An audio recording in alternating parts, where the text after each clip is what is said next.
பரிசுத்த நாமத்திற்கு எல்லா கணமும் மகிமையும் துதியும் சோத்திரம் புகழும் உண்டாவதாக.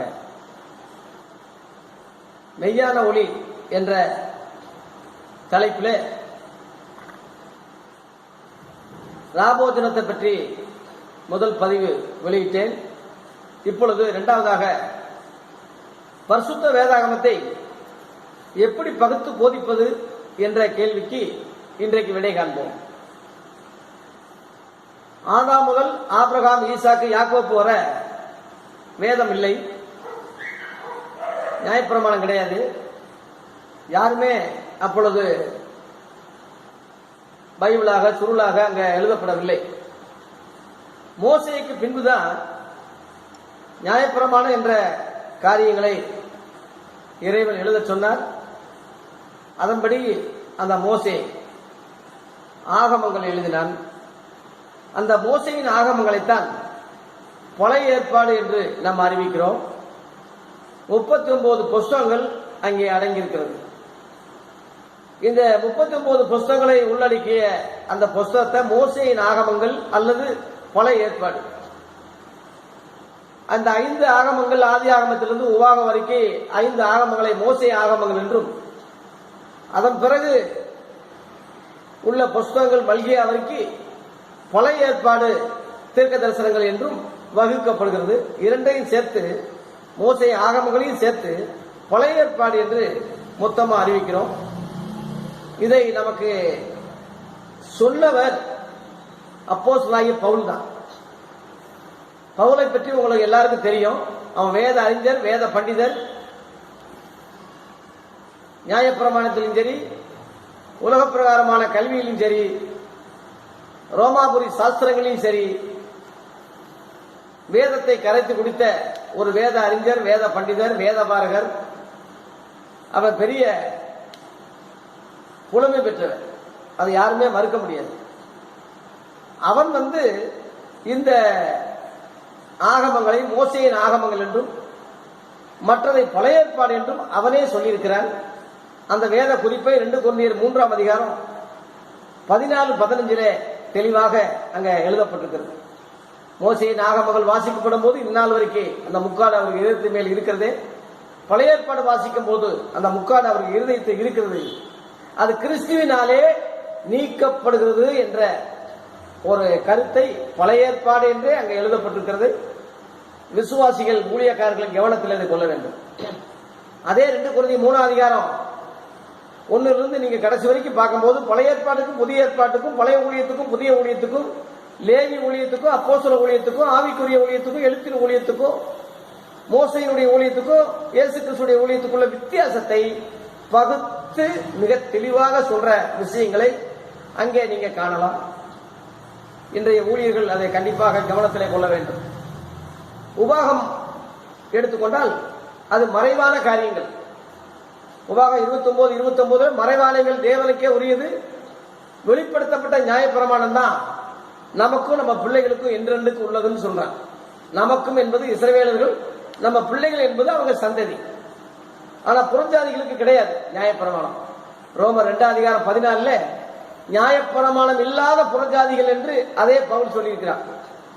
நியாயப்பிரமாணம் இல்லாத புறஜாதிகள் 100% தான் இஸ்ரவேலர்கள், அவங்களுக்கு தான் அந்த நியாயப்பிரமாணம். 99% புறஜாதிகளுக்கு அது இல்லை. 1% தேவன் நேசிப்பாரா?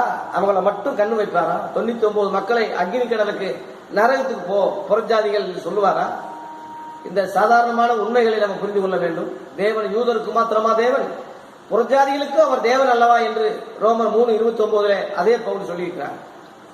ஆகவே இயேசு கிறிஸ்து அந்த வம்சத்திலிருந்து வர்றதுனால அந்த வம்சத்தை பாதுகாக்க, நன்னெறிப்படுத்த அந்த நியாயப்பிரமாணம் கொடுக்கப்பட்டது இல்லாமல் மற்றபடி அல்ல. நியாயப்பிரமாணம் நல்லவர்களுக்கும் பரிசுத்தவான்களுக்கும் நீதிமான்களுக்கும் கொடுக்கப்படவில்லை. 1 தீமோத்தேயு 1ஆம் அதிகாரம் 7 நீங்க படிச்சீங்கன்னா நியாயப்பிரமாணம் அயோக்கியர்களுக்கும் அடங்காதவர்களுக்கும் மோசமான ஜனங்களுக்கு தான் அந்த நியாயப்பிரமாணம் கொடுக்கப்பட்டிருக்கு. விபச்சாரம் செய்யாதன்னா, கொலை செய்யாதன்னா, பொய் சாட்சி சொல்லாதன்னா, செய்யாத சொல்லாதன்னா அர்த்தம் என்ன? பொய் சொல்றவன் விபச்சாரக்காரன், விக்கிரகாரக்காரன் எல்லாம் செய்யாதனா செய்யக்கூடியவனுக்கு தான் அது. ஆகவே நன்னெறிப்படுத்துவதற்காக இஸ்ரேல் ஜனங்களை நெறிப்படுத்தி இயேசு கிறிஸ்து அங்கிருந்து பிறக்க போறார் என்ற அந்த மெசியா கிறிஸ்து பிறக்க போறார் என்ற உண்மைக்காக அந்த மக்கள் பாதுகாக்கப்பட்டார். அதான் அது உள்ள காரியமே தவிர வேற அல்ல.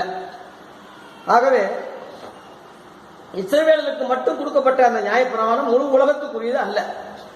ஆனா மோசே கடைசியில சாகும்போது சொன்னா, உபாகம் 18:15 என்னை போல ஒரு தீர்க்கதரிசிய உங்க நம்ம இனத்திலிருந்தே தேவன் எழும்ப பண்ணுவார், அவருக்கு செவி கொடுங்க, அவருக்கு செவி கொடுக்காதவரை கர்த்தர் நியாயம் தீர்ப்பார்னு சொல்லி கடுமையாவே சொன்னான். அப்போஸ்தலர் 3:22 பேதுரு அதை வலியுறுத்தி அந்த மோசே சொன்ன தீர்க்கதரிசி இயேசு கிறிஸ்து தான், இவர் தான் தேவன் எழுப்பியிருக்கார், உங்களை மத்தியிலே முதலாவது அனுப்பியிருக்காருன்னு சொல்லி உண்மையை அவர் சொன்னான்.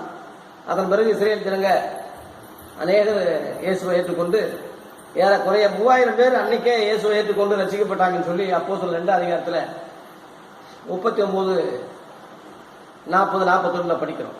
அந்த 39 தூரத்திலிருந்து வரவழைத்தவருடைய யாவருக்கும் உண்டாயிருக்குன்னு ஒரு குறிப்பை அங்க பேதுரு சொல்றான். பரிசுத்தாவினுடைய வரம் நமக்கும் நம்ம பிள்ளைகளுக்கு என்று மோசே அதோட நிறுத்திட்டா நியாயப்பிரமாணத்தை பத்தி.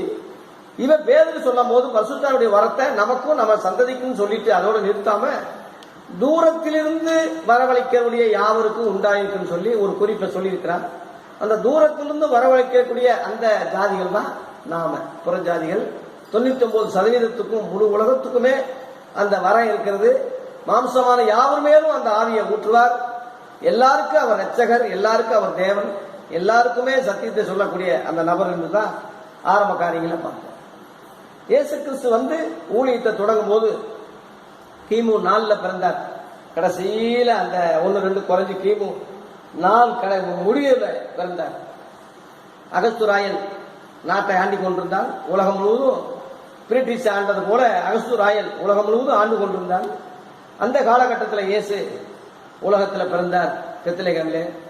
பெத்லகேமில் பிறந்து 30 வயசுக்கு மேல தன்னுடைய ஊழியத்தை அவர் ஆரம்பிக்கும் போது முதல் பிரசங்கமாக மத்திய 5 நியாயப்பிரமாணத்தையும் இவருடைய போதனைகளையும் ரெண்டையும் கலந்து சொல்லும் போது மத்திய 5:33 பழைய ஏற்பாடு யூதர்களுக்கு பூர்வத்தாருக்கு உரைக்கப்பட்டது என்று சொன்னார்.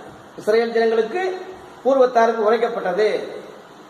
நான் சொல்றேன் அடிக்கடி அவருடைய சத்தியத்தை அவருடைய போதனையை பிதாவாகி தேவன் இவருக்கு கட்டளை என்ன கட்டளையிட்டாரோ அதைத்தான் நான் சொல்றேன் வலியுறுத்தினார். தவிர பழைய ஏற்பாட்டை கோடிட்டு அதுல நீங்க பங்கு வருங்கன்னு சொல்லல. அதெல்லாம் நிறைவேற்றத்தான் வந்தேன்னு சொன்னார். தவிர அதை நீங்க கடைபிடிங்கன்னு சொல்லல. நான் சொல்றேன் காரியத்தை தான் கடைபிடிக்க சொன்னார். இயேசு உயிர்த்தெழுந்த பிறகு சகல ஜாதிகளுக்கும் சீசராக்குங்க. பழைய ஏற்பாட்டில் அப்படி ஆக்க முடியாது. இயேசு உயிர்த்தெழுந்த பிறகு சகல ஜாதிகளையும் சீசராக்கி நான் உங்களை கட்டளிட்ட யாவையும் அவர் கை கொள்ளும்படி உபதேசம் பண்ணுங்கன்னு சொன்னார். நான் கட்டளிட்டேன், மோசே கட்டளிட்டது அல்ல. ஆகவே இயேசுவின் உபதேசம் முழு உலகத்துக்குரியது. அதனாலதான் அவரை உலக ரட்சகர்னு சொல்றோம், உலக மீட்பர்னு சொல்றோம், உலக பாவத்தை சுமந்து தீர்த்த தேவ ஆட்டுக்குட்டின்னு சொல்றோம். அதான் அதில் உள்ள ரகசியம். ஆகவே பழைய ஏற்பாடு 39 புஸ்தகங்கள் இயேசு கிறிஸ்துடைய வருகைக்குரிய தீர்க்க தரிசனங்களாக நிலையாட்டமாக சொல்லப்பட்ட காரியம், குறிப்பாக யூதர்களுக்காக இஸ்ரேல் ஜனங்களுக்காக சொல்லப்பட்ட காரியம். அதை நீங்க முதலாவது புரிஞ்சு கொள்ளுங்க. இரண்டாவதாக சொல்லி முடிக்கிறேன். இரண்டாவதாக புதிய ஏற்பாடு. புதிய ஏற்பாட்டில் 27 புஸ்தகங்கள் இருக்கிறது. இந்த 27 புஸ்தகத்தை புதிய மார்க்கம் என்று அப்போஸ்தலர்கள் அழைக்கிறார்கள். எபிரேயர் 10:19 புதிதும் ஜீவனமான ஒரு மார்க்கத்தை நமக்காக ஏற்படுத்தினார் என்று அங்கே அப்போஸ்தலர் சொல்லியிருக்கிறார். புதிதும் ஜீவனமான, புதுசுன்னு இதுவரைக்கும் எந்த கலப்படமும் சேர்ந்து இல்லாம புதுசாக புதிதாக, அதுவும் ஜீவன்னா உயிருள்ள மார்க்கமாக இயேசு ஏற்படுத்தினார் என்ற காரியத்தை அதுதான் புது உடன்படிக்கைன்னு சொன்னாங்க. புது உடன்படிக்கைன்னு சொல்வதனாலே முந்தினதை பழமையாக்கினார் என்று எபிரேயர் 8:13 விளக்கப்பட்டிருக்கிறது. இயேசு தன்னுடைய சுய ரத்தத்தை கொடுக்கும் போது புது உடன்படிக்கைன்னு தான் சொன்னார். பழைய ஏற்பாடு மிருகங்களுடைய ரத்தம், புதிய ஏற்பாடு இயேசு கிறிஸ்துடைய சொந்த ரத்தம். இந்த ரத்தத்தினாலதான் ஒருவருடைய பாவம் மன்னிப்பு அடைய முடியும். இயேசு கிறிஸ்துவின் ரத்தம் சகல பாவங்களை நீக்கி நம்மை சுத்திகரிக்கிறது. பூர்வத்தாருக்கு பங்கு பங்கா வகை வகையா அறிவித்த தீர்க்கதரிசிகளை மூலம் அறிவித்த தேவன் கடைசி நாட்களே குமாரன் மூலமாய் அறிவித்தார். இவரை சகலத்திலையும் முதன்மையாக வைத்தார் என்று எபிரேயர் 1:2 வாசிக்கிறோம்.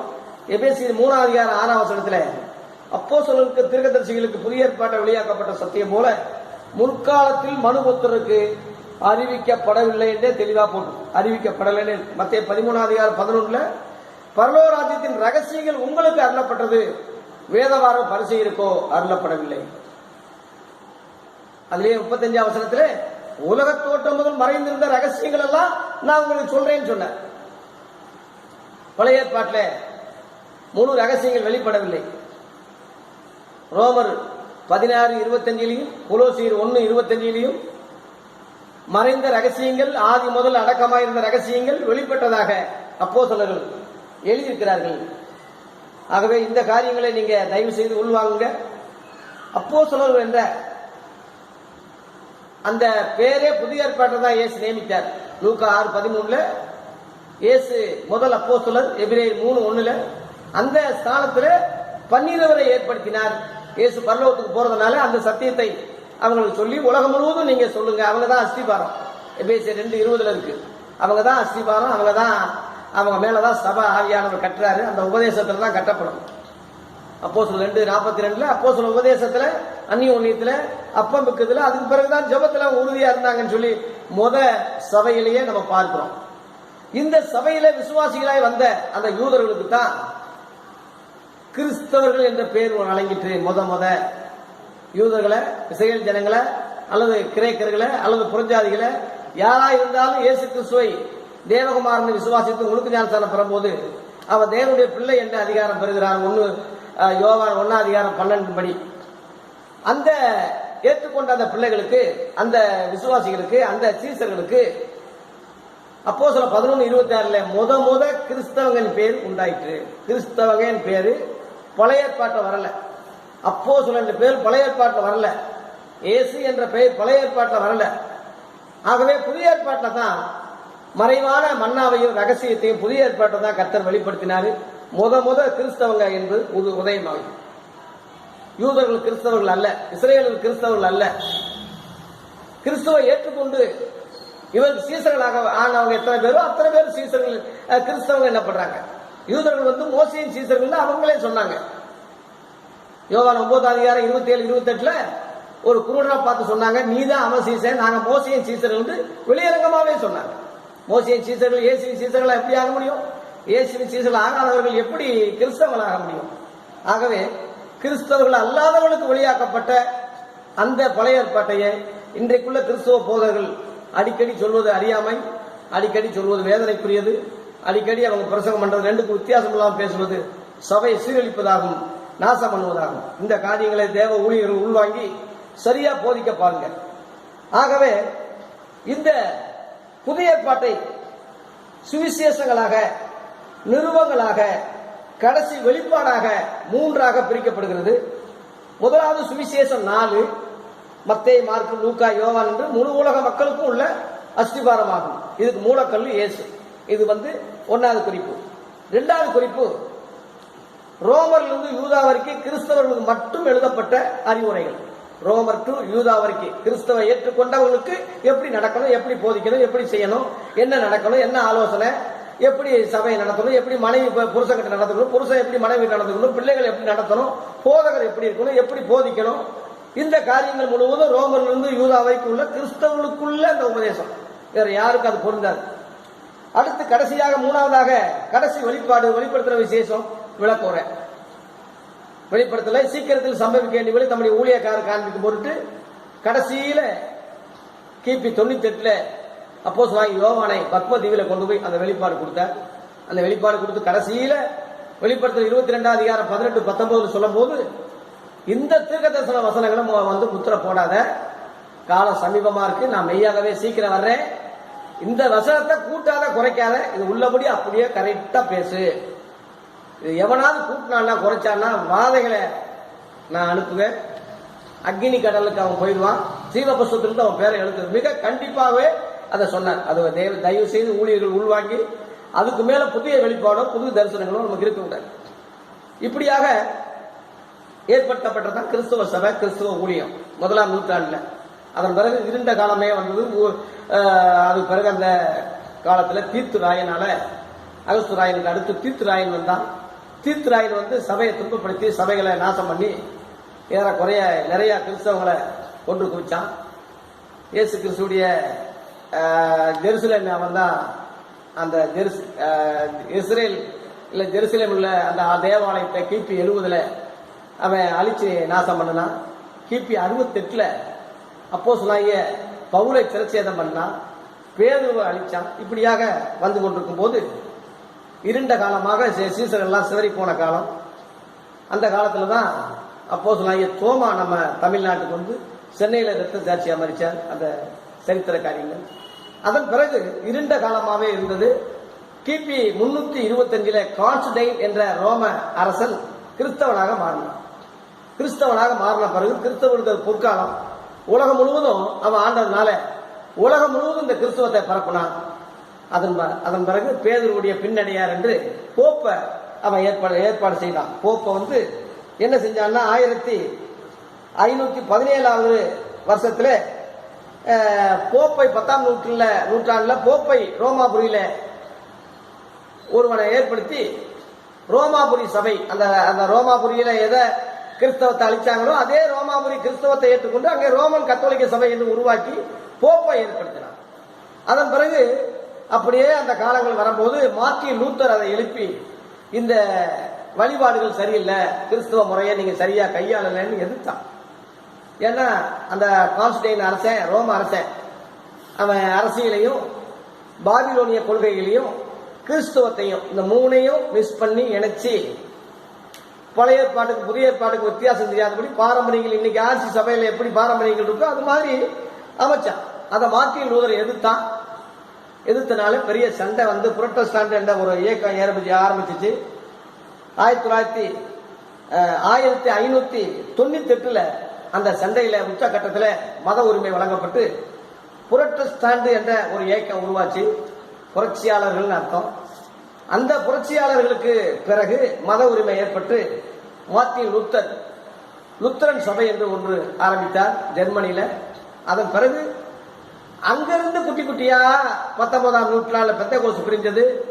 அந்த காலகட்டத்தில் 17, 18, 19, 20 ஆகிய அந்த காலகட்டங்கள் முழுவதும் சபைகள் பிரிஞ்சு இன்றைக்கு உலகத்துல எத்தனை சபைகள் இருக்கோ, ஐக்கியங்கள் இருக்கோ, எத்தனை கோட்பாடுகள் இருக்கோ அவையவே பிரிச்சுக்கிட்டான். இன்னைக்கு சபைகள் நாசமா போனதுக்கும் அப்போஸ்தல உபதேசங்கள் கை கொள்ளாமல் போனதுக்கும் சபைகள் இன்றைக்கு சீர்கெட்டு போனதுக்கும் இந்த பிரிவினைகளும் இந்த செதறி போன காரியங்கள் தான் காரியமா. ஆகவே வேதத்தை ஒழுங்காக நீங்க படிக்கணும்னா இந்த இயக்கங்களுடைய போதனைகள் பாரம்பரியங்கள் எல்லாத்தையும் விட்டு குப்பையில புதுப்பி போட்டு ஆதி அப்போஸ்தல அஸ்திபாரத்தை நோக்கி பாருங்க. 1 கொரிந்தியர் 3:11 போடப்பட்ட அஸ்திபாரமா இயேசு கிறிஸ்துவே அல்லாமல் வேறு அஸ்திபாரத்தை போட ஒருவராலும் கூடாது என்று அங்கே தெளிவாக சொல்லப்பட்டிருக்கு. அந்த அஸ்திபாரம் மூலக்கல் இயேசு. அதனால அப்போஸ்தல நிருபங்கள் தெளிவா இருக்கு, சுவிசேஷங்கள் தெளிவா இருக்கு. அந்த ஊழியத்தை திரும்ப நீங்க நினைவுபடுத்தி புதிய ஏற்பாட்டை மட்டும் கிறிஸ்தவங்களுக்கு போதிங்க. பழைய ஏற்பாட்டை அறிந்து கொள்வது தப்பு இல்லை. சரித்திர பூர்வமா சில காரியங்களை அறிந்து கொள்வது, நிகழ்வுகளை சொல்வது அது எச்சரிப்பாக நம்ம எடுத்துக்கொள்ளலாம். உதாரணமாக சொல்லலாமே தவிர ஊறுகா மாதிரி தொட்டுக்கலாமே தவிர அதையே உணவாக்கி மணிக்கணக்கில் அதுவே பேசி புதிய ஏற்பாட்டை ஊறுகா மாதிரி தொட்டுக்கொள்ற அந்த பழக்கத்தை விட்டு இயேசு கிறிஸ்துவின் உபதேசத்தை உணவாக்கி மற்ற காரியங்கள் எல்லாம் ஒரு ஊறுகா மாதிரி உப்பு மாதிரி நீங்க பயன்படுத்திக் கொண்டு இயேசு கிறிஸ்துவினுடைய சத்தியத்தை முழுமையாய் கிறிஸ்தவங்களுக்கு சொல்லுங்க. இந்த சத்தியத்தை முன்னிட்டு பேசி உதாரணம் வேணா அப்படி சொல்லிக்கங்க. அதுலயே அதிகமா போவேனா. புதிய ஏற்பாடு தான் வழிகாட்டி, நானே வழியும், நானே சத்தியம், நானே ஜீவன் என்று சொன்னார். வரியா ஏறுகிறவன் கல்லனும் கொள்ளைக்காரன் என்று சொன்னார். ஆகவே தேவ பிள்ளைகள் இந்த பைபிளை எப்படி பகுத்து போதிப்பது என்ற அந்த கேள்விக்கு புதிய ஏற்பாட்டை மட்டும் உள்வாங்கி கிறிஸ்தவங்களுக்காக சொல்லப்பட்ட சத்தியத்தை மட்டும் உள்வாங்கி போதங்கள் விசுவாசிகளுக்கு போதிங்க. சபை விசுவாசத்தில் நாளுக்கு நாள் பலப்பட்டு கர்த்தருடைய வருகைக்கு ஆயத்தப்படும். கர்த்தர் நம்மை ஆசீர்வதிப்பாராக.